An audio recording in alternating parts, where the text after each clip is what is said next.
시간은 우리 주님의 은혜를 생각하면서 오늘 하루를 통하여 베풀어 주신 은혜에 감사하고 사순절을 지내는 동안 주님의 생애와 주님의 은혜를 깊이 묵상하며 기도하는 시간입니다.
찬송가 341장 함께 찬양드리겠습니다.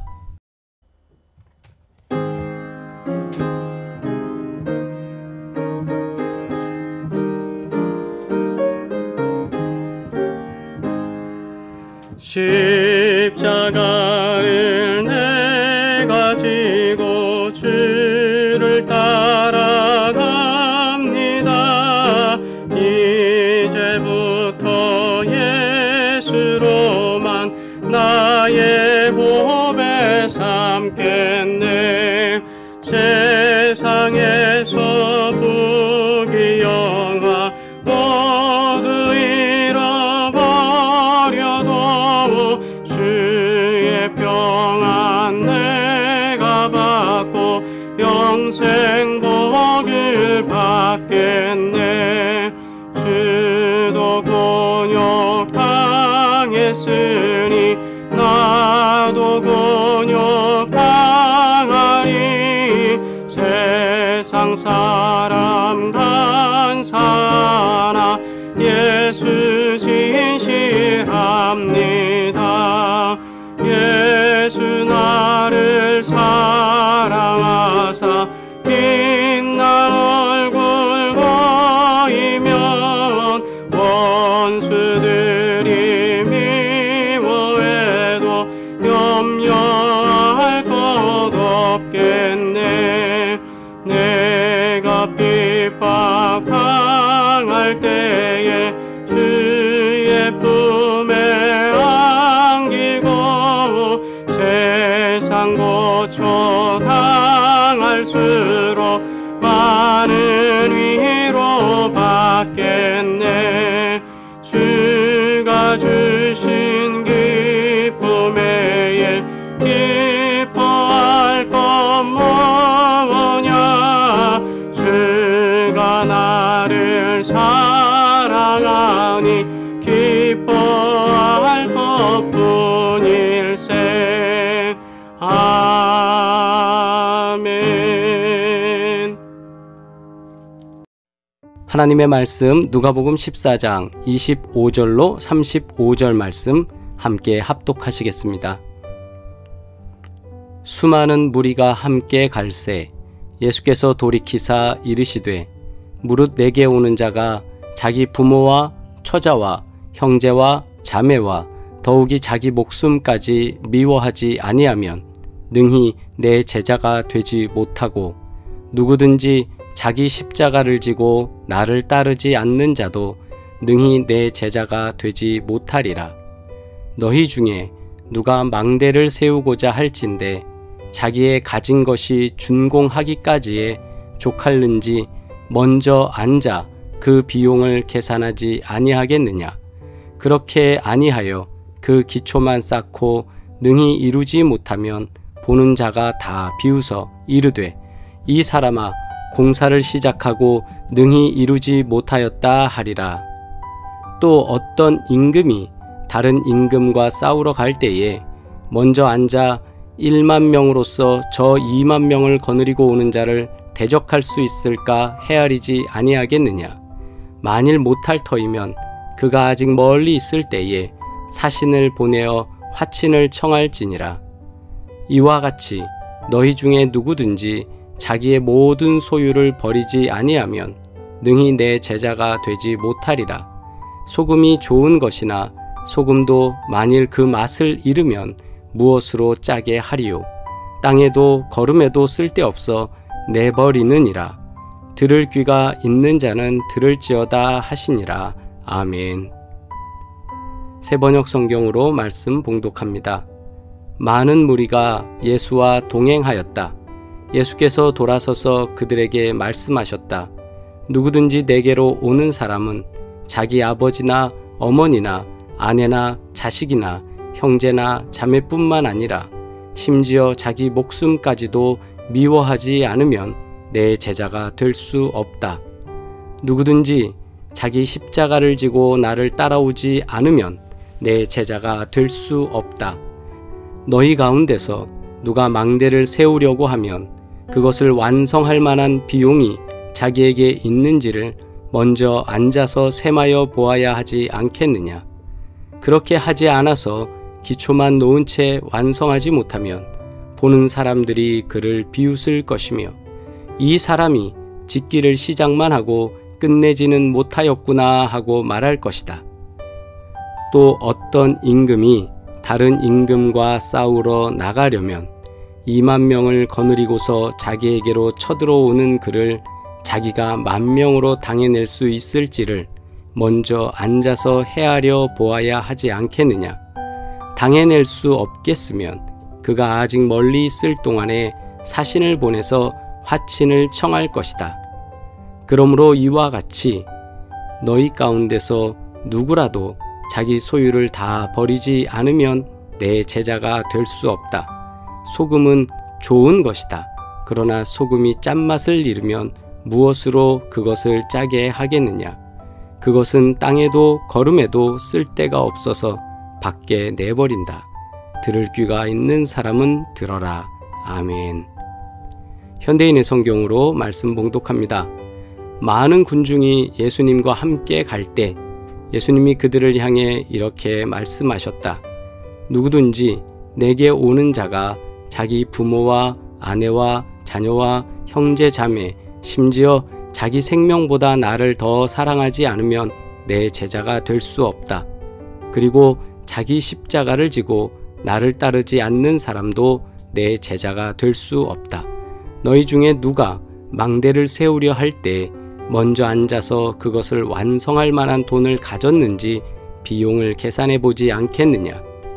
만일 기초공사만 하고 완성하지 못하면 보는 사람들이 모두 이 사람이 시작만 해놓고 끝내지 못했군 하고 비웃을 것이다. 또 어느 왕이 다른 왕과 싸우러 갈 때 먼저 앉아 병력 10,000명으로 20,000명을 거느리고 오는 왕과 맞서 싸울 수 있을 것인지 생각해 보지 않겠느냐. 만일 당해낼 수 없으면 적이 아직 멀리 있을 때 사절단을 보내 평화 조약을 제의할 것이다. 이와 같이 너희 중에 누구든지 자기 소유를 다 버리지 않으면 내 제자가 될 수 없다. 소금은 좋은 것이지만 만일 소금이 그 맛을 잃으면 어떻게 다시 짜게 할 수 있겠느냐. 그것은 흙이나 거름에도 쓸모가 없어 내어 버린다. 귀 있는 사람은 잘 들어라. 아멘. 누가복음 14장 25절로 35절 말씀을 통해 십자가를 내가 지고 라는 말씀으로 우리가 함께 묵상 나누겠습니다. 어떤 농부가 포도원을 지키려고 망대를 하나 세우려고 합니다. 이 사람이 가장 먼저 해야 될 일은 무엇이라고 생각하십니까? 그 농부가 현명하다면 우선 자신에게 그 망대를 지을 비용이 있는지 계산해 볼 것입니다. 그리고 계산은 정확하게 해야 합니다. 만약 비용이 턱도 없이 모자른다든지 무턱대고 일을 벌였다가는 겨우 기초만 놓고 완성하지도 못하고 그냥 말기 때문입니다. 그렇게 되면 그나마 가지고 있던 자금도 날려버리고 사람들의 비웃음이나 사게 될 것이 뻔하기 때문입니다. 이런 낭패를 보지 않으려면 정신 똑바로 차려야 합니다. 국가로 우리가 생각의 범위를 돌려봅니다. 전쟁을 치르려는 왕이라면 또 어떻게 해야겠습니까? 망대 하나 짓는 일이야 자기 하나 망하면 그만입니다. 그러나 전쟁을 치르러 나가는 왕이 성이나 또는 전투 작전 계획이 잘못되면 이건 큰 비극이 됩니다. 백성 전체가 고통스러울 수밖에 없습니다. 그러나 좋은 지도자일수록 더욱 신중하고 또 신중하게 모든 것들을 판단해야 합니다. 누군가가 제게 이런 말을 해 주었습니다. 작은 보트는 2, 3인승 또는 4, 5인승 정도 되는 조그만 보트, 노를 저어서 가는 우리 놀이동산이나 가서 탈 수 있는 그런 오리배 같은 배라고 쳐도요. 그 배는 순식간에 좌로 우로 핸들을 틀어도 배가 잘 돕니다. 그러나 대형 유조선이라든가 큰 선박들은 순간순간 돌린다고 해서 배가 한 번에 훅훅 돌지는 않는다고 합니다. 큰 배일수록 약간의 각만 잡아줘도 그 각에 의해서 큼지막하게 회전하게 된다고 하더라고요. 자신의 그릇이 커지면 커질수록 더 신중하게 고려하고 신중하게 판단해야 합니다. 그래야 그 안에 머무는 사람들이 평안할 수 있습니다. 왕은 자기 능력뿐 아니라 적의 전력도 계산해야 합니다. 오늘 말씀에서도 나온 것과 같이 숫꽃 끝에 승산이 서지 않으면 재빨리 다른 돌파구를 찾아야 합니다. 그 돌파구가 뭡니까? 협상이라는 거죠. 아직 적이 저만치 있다면 때를 놓치지 말고 화친을 청해야 합니다. 예나 지금이나 지도자가 무지하고 용맹하면 재앙을 막을 길 없는 법이라는 것 우린 기억해야 합니다. 지도자는 신중하고 현명해야 합니다. 그런데 망대를 짓는 일보다 더 신중해야 할 일이 있습니다. 전쟁을 치르는 일보다 더 신중을 요구하는 일이 있습니다. 그것이 무엇입니까? 바로 예수님을 따르는 일입니다. 예수님을 따르는 일은 결코 가벼운 일이 아닙니다. 예수님을 따르는 길은 얼떨결에 공짜 버스 타고 백화점 세일 구경 가듯이 묻어가는 일이 아닙니다. 그것은 생명에 관계된 일이며 더구나 초기 기독교인들에게는 예수님을 따른다는 것은 죽고 사는 문제였습니다. 그것은 십자가를 지는 일이었습니다. 십자가를 진다는 건 사형이 집행된다는 것을 의미합니다. 신문 과정에서 예수님을 따른다고 말하는 것은 곧 죽음을 뜻하기 때문에 예수님은 당신을 구경꾼처럼 따라오는 무리들에게 분명히 말씀해 주셨습니다. 미리 모범 답안지를 주시는 것처럼 주님께서는 그 사람들을 향해서 말씀하셨습니다.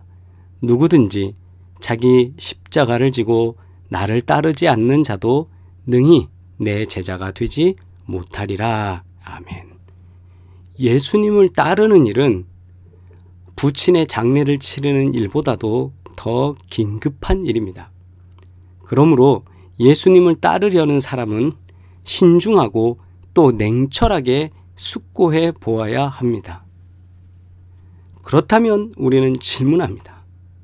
예수님을 따르기 위해 가장 필요한 것은 무엇일까요? 예수님을 따르기 위해 우리에게 가장 필요한 것이 무엇일까요? 무엇을 준비하고 계산해 보아야 할까요? 예수님을 따르는 사람은 무엇보다 자기 소유를 버려야 합니다. 엘리사는 겨릿소로 밭을 가는 농부였습니다. 엘리야가 엘리사를 제자로 불렀을 때 엘리사는 부리던 겨릿소를 잡고 멍에를 불살라서 고기를 삶아 사람들에게 나누어 주고 따라갔습니다. 이게 무슨 행동입니까? 이제 더 이상 나는 돌아오지 않겠다라는 것을 선포하는 겁니다. 예수님의 첫 제자 갈릴리의 어부, 그들도 예수님의 부름을 받았을 때 배와 모든 것을 놔두고 버리고 예수님을 따라갔습니다. 그들의 공통점은 지금까지 자신들을 지탱해 주던 모든 것, 정말 모든 것을 버리고 주님을 따라갔다라는 사실입니다. 그리스도인이 되는 것은 자기를 따르는 삶으로부터 예수님을 따르는 삶으로 전환하는 것입니다. 그리스도인이 되는 것은 자기를 사수하고 자기를 높이고 확장하기 위해 예수님을 이용하는 것이 아닙니다. 그러므로 자기를 버리지 않고 예수를 따르는 길은 없습니다. 자기 십자가를 지지 않고 예수님의 제자가 되는 일은 없습니다. 자기를 내놓지 않고 자기를 내려놓지 않고 자기를 부인하지 않고 세워지는 공동체, 교회 또한 없습니다. 예수님을 따르기 위해 가장 중요한 준비는 자기를 버리는 준비입니다. 우리가 주님 앞에서 내 고집과 내 생각과 내 방법과 내 모든 것들을 다 꺾어서 내려놓고 버리고 주님만 바라보며 주님이 하라 하는 대로 순종할 수 있는 저와 여러분 되기를 주의 이름으로 축복합니다. 이 사순절에 버리라는 주의 말씀이 우리에게 남기를 소망합니다. 말씀을 기억하면서 우리의 욕심을 채우기 위해 주님을 따르고 있습니까? 더러는 이런 유혹과 도전 속에 넘어질 수 있습니다. 또 주님의 뜻과 섭리를 따르는 삶이 되기를 원합니다. 주님의 뜻, 주님의 섭리, 그 주님의 인도하심대로 우리가 따라 살기를 원합니다. 이렇게 주님 앞에 간구하고 말씀을 묵상할 때 주님께서는 오늘 말씀을 통해 우리에게 주시는 십자가를 지게 하시는 은혜가 넘쳐나시길 주의 이름으로 축복합니다. 주님의 기도 드리겠습니다. 하늘에 계신 우리 아버지여, 이름이 거룩히 여김을 받으시오며 나라가 임하시오며 뜻이 하늘에서 이루어진 것 같이 땅에서도 이루어지이다. 오늘 우리에게 일용할 양식을 주시옵고 우리가 우리에게 죄 지은 자를 사하여 준 것 같이 우리 죄를 사하여 주시옵고 우리를 시험에 들게 하지 마시옵고 다만 악에서 구하시옵소서. 나라와 권세와 영광이 아버지께 영원히 있사옵나이다. 아멘. 할렐루야. 하나님의 은혜와 평강이 함께 하시길 바랍니다. 날마다 주님께서 도우십니다. 믿음 안에서 승리하시길 바라고 오직 주님께 많은 영광 돌리시길 바랍니다. 사순절에 승리하시길 바랍니다. 사랑합니다.